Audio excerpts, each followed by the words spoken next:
Biashara za network marketing ni biashara ambazo zinakuhitaji uweze kujiunga na kampuni. Unapojiunga na kampuni inakuwa ni rahisi wewe kuweza kupata haki zako kama umefanya mauzo alafu kampuni inatakiwa ikulipe.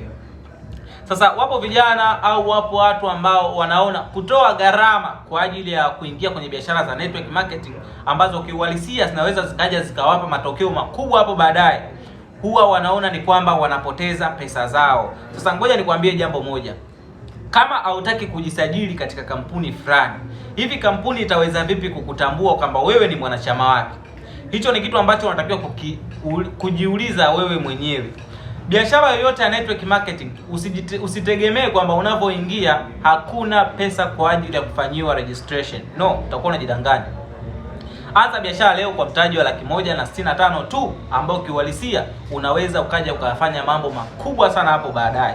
Biashara za network marketing ni biashara ambazo zina uwezo wa kuzalisha mabilionea wengi hapa Afrika, kwani ni biashara ambazo tayari zimeshatengeneza mabilionea wengi katika masoko, wengi katika sehemu zilizoendelea. Kwa hiyo kama imekuja Afrika, hii ni opportunity ambayo inakutaka wewe kijana kuweza kuichukua, kuikumbatia na kuweza kuifanyia kazi. Usije ukategemea chanzo kimoja na ukafikiri utaweza kuwin. Usije ukategemea elimu tu au ajira ndio itakufanya uweze kuwin, ila inakuhitaji uweze kuwa ni mtu wa kujifunza vitu tofauti tofauti. Ikiwezekana biashara kama hizi uweze kuingia na wewe uweze kuzifanya, na mwisho wa siku utajikuta unanufaika sana kupitia biashara za network marketing.